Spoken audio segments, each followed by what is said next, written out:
Qu'est-ce que vous avez autour du cou? Il m'a obligé à le mettre. Et je dois continuer à rouler, sinon il me tue. C'est une bombe?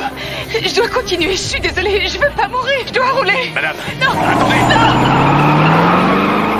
Après avoir signalé la situation, Nolan se lance à la poursuite du véhicule, réduisant peu à peu la distance, qui le sépare de la voiture piégée. Lorsqu'il parvient à s'en approcher, il sort son téléphone et enregistre la forme et les détails de la bombe. Mais soudain, un barrage routier apparaît devant eux, bloquant complètement la voie. Malgré les avertissements de Selena, Nolan continue à filmer, pour capter le maximum d'informations sur l'explosif. Je dois me rabattre. Il faut que je vois mieux le système de fermeture. Au moment où ils sont sur le point de percuter l'obstacle, Selena effectue une manœuvre d'urgence et parvient de justesse à l'éviter. Vous l'avez eu? Très joli coup de volant. Merci.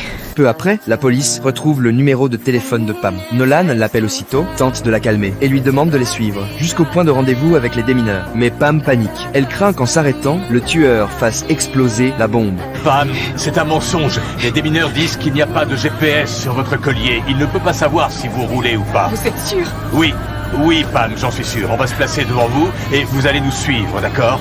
D'accord. Finalement, ils atteignent une zone dégagée. Nolan lui promet qu'ils vont la sauver très vite et continue à la rassurer pour permettre aux démineurs d'intervenir. Mais lorsque l'un d'eux s'approche, il constate que les portières sont verrouillées. Je vous demande d'actionner l'ouverture de la portière, Pam. J'y arrive pas. Allez. J'arrive pas à bouger. Oui, je sais que vous pouvez y arriver, Pam. Allez-y, inspirez, expirez. Et maintenant, allez-y, déverrouillez la portière. Encouragée par Nolan, Pam trouve le courage de collaborer. Mais au moment où elle s'apprête à déverrouiller les portes, la bombe s'active soudainement. Vous entendez? C'est quoi ce bip? Pourquoi ça fait ce bruit? C'est quoi ce bip? Vous en faites pas pour ça. Ouvrez la portière, s'il vous plaît. Ouvrez la portière. Pendant ce temps, Lucy, en patrouille, fait face à un autre incident. T'as vu ça?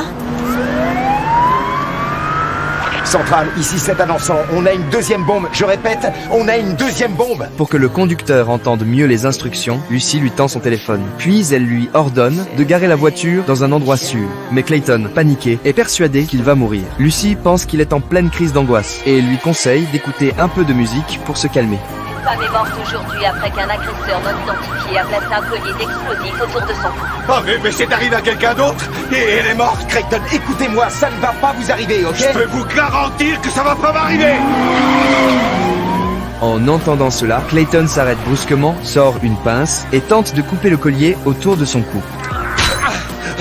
Je suis toujours vivant. Voyant la scène, Tim réagit aussitôt et manipule le robot pour récupérer l'explosif. Oui, la bombe était sur minuterie. Il reste encore 3 minutes. Il a bien fait de se débarrasser du collier.